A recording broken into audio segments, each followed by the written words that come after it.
Mira's world used to smell like ink and bubble gum. Her locker stuck on the top corner. Her favorite hoodie had holes in the sleeves. She sat in the back of Ms. Granger's English class, drawing comics in the margins of her notebook.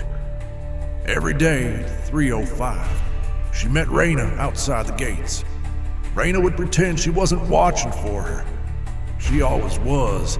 Life was loud, busy, safe. The biggest drama was whether she'd pass her algebra test or get invited to Devon's birthday.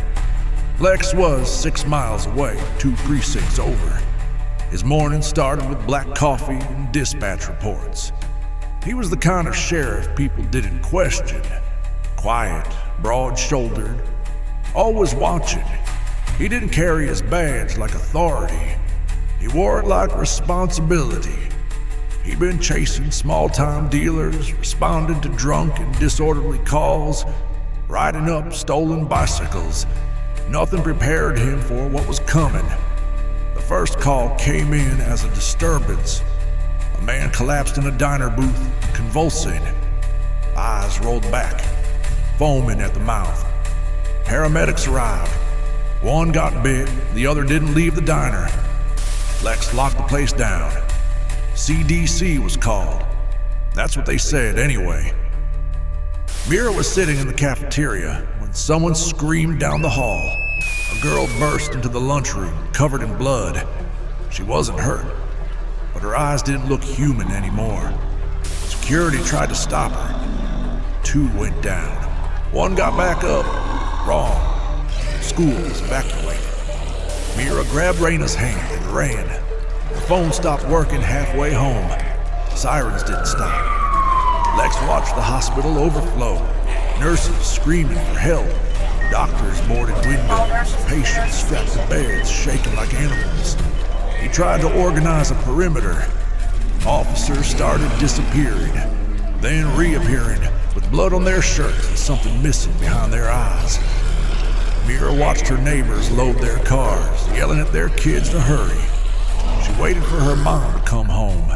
She never did. The next day, the electricity went out.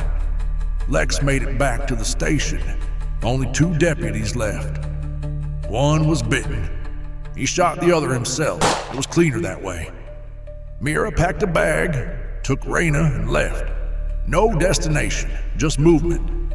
The city was fire and metal and screaming, cars on fire, people breaking windows for bottled water. Some of them weren't running away, some were hunting. Lex watched a busload of civilians tear each other apart at a blocked checkpoint. The National Guard opened fire. He turned around. Mira slept in a church that night. The doors barred, the altar overturned. Raina cried in her sleep. Mira stayed awake. She heard scratching on the doors until morning. Lex drove until he ran out of gas. Walked 5 miles with a shotgun and a radio that only gave static. He came across a farmhouse, empty. He stayed, boarded the windows, filled the bathtub with rainwater. Mira made it to the edge of the city, found a train yard, slept in a shipping container with 20 others. When she woke up, only 8 were left. 1 was eaten. She didn't look back. Lex watched smoke rise from the hills, heard screaming in the distance. Then something worse. Singing. Software off-key. A girl, no older than 9, standing in the road with her face torn open. Humming. He didn't shoot her. He still doesn't know why. Mira was losing hope.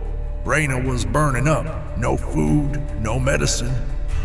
She found a drugstore and broke the lock with a brick. Got chased out 2 minutes later by 3 men with knives. She didn't run fast enough. Took a gash to the shoulder. Raina screamed. That was what saved them. Because Lex heard it, he was scavenging the same street. Came around the corner and saw Mira standing in front of Raina with a knife in one hand and a broken bottle in the other. Lex leveled his rifle. The men ran. Mira didn't lower her weapons. Lex didn't either. Raina coughed. Mira's hands started shaking. Lex tossed her a canteen. Mira caught it, and for the first time in 2 weeks, they stopped moving, didn't talk, didn't ask names, just sat in the alleyway and listened to the fire burn through the city behind them. That was how they met. Not with words, with survival.